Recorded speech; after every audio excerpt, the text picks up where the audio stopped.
Saviez-vous que la Saint-Valentin a des origines anciennes et parfois surprenantes? De mystérieux rituels romains à l'échange de cartes d'amour au Moyen-Âge, découvrons ensemble comment la Saint-Valentin est devenue la journée emblématique des amoureux.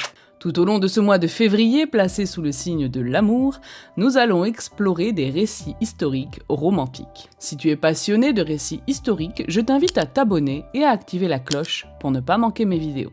Tu peux également me soutenir grâce au lien affilié en description ou en devenant mon mécène et en profitant de plusieurs avantages grâce à Ko-fi. Merci infiniment.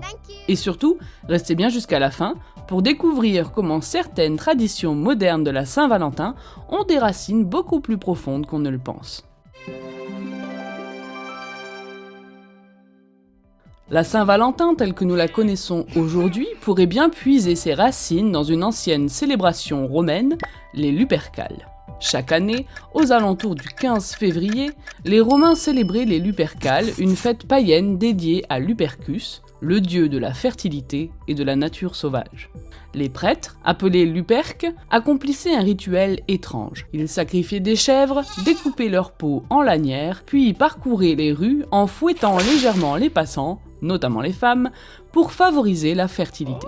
Bien que ce rituel puisse nous sembler aujourd'hui bizarre, voire choquant, il était pris très au sérieux à l'époque et marquait un moment important dans le calendrier romain.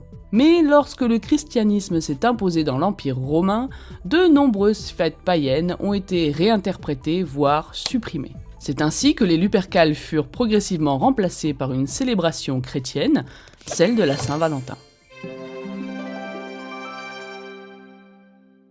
Mais alors, qui était Saint Valentin? Et pourquoi est-il devenu le saint patron des amoureux? La vérité est que plusieurs légendes entourent cette figure mystérieuse. La légende la plus célèbre raconte qu'au IIIe siècle, sous l'empereur Claude II, Valentin était un prêtre chrétien qui célébrait des mariages en secret.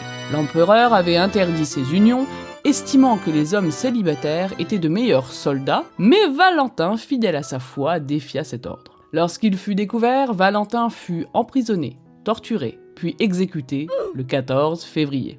Ce courage face à l'interdiction royale aurait fait de lui un martyr et le protecteur des amoureux. Une autre version, plus romantique, raconte que Valentin aurait envoyé une lettre d'adieu à la fille de son geôlier pour laquelle il aurait développé des sentiments. Cette lettre, signée « Ton Valentin », serait à l'origine de l'échange de billets doux. Je vous laisse choisir la légende que vous préférez. C'est ensuite au 5e siècle que le pape Gélase Ier institue officiellement le 14 février comme jour de fête en l'honneur de Saint-Valentin. Il espérait ainsi éradiquer les restes des Lupercales tout en consacrant cette journée à un message chrétien. Et c'est ainsi que la Saint-Valentin est entrée dans le calendrier chrétien. Mais ce n'est qu'au Moyen-Âge qu'elle commence à prendre une dimension romantique. Découvrons pourquoi. Au Moyen-Âge, la Saint-Valentin se transforme en une fête célébrant l'amour romantique grâce à certaines croyances et traditions. Au XIVe siècle, on croyait que le 14 février marquait le début de la saison des amours chez les oiseaux. Cette association entre la nature et l'amour donna à la Saint-Valentin une dimension poétique et romantique. Très romantique. C'est également à cette époque que l'on commence à échanger des messages d'amour. Le plus ancien message connu est une lettre écrite en 1415 par Charles d'Orléans, un noble français, à sa femme alors qu'il était emprisonné à la Tour de Londres. Il la nomme sa très douce Valentine, inaugurant une tradition qui traversera les siècles. Avec cette association croissante entre le 14 février et l'amour, la Saint-Valentin commence à évoluer pour devenir ce que nous connaissons aujourd'hui.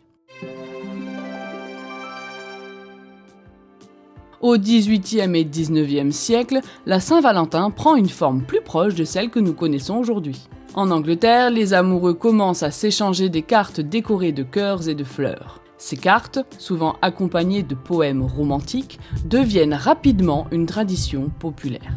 Avec l'avènement de l'imprimerie, elles se démocratisent encore davantage. À l'époque victorienne, les fleurs, en particulier les roses rouges, deviennent un symbole de passion et d'amour. Et le chocolat, alors considéré comme un luxe, s'ajoute bientôt au présent traditionnel. Au XXe siècle, la Saint-Valentin s'exporte alors dans le monde entier, souvent portée par les campagnes commerciales. Cependant, chaque pays conserve ses propres traditions. Profitons-en d'ailleurs pour voir comment la Saint-Valentin est célébrée dans différents endroits du globe. Aujourd'hui, la Saint-Valentin est une fête universelle, mais chaque pays y apporte sa propre touche. Au Japon, par exemple, les femmes offrent du chocolat aux hommes, mais ce n'est pas toujours romantique. Il existe le chocolat d'obligation, pour les collègues ou les patrons.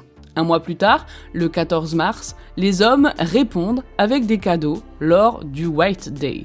En Finlande, la Saint-Valentin y est connue sous le nom de... Je suis incapable de le prononcer, donc je vais vous l'écrire. Qui se traduit aussi le jour des amis.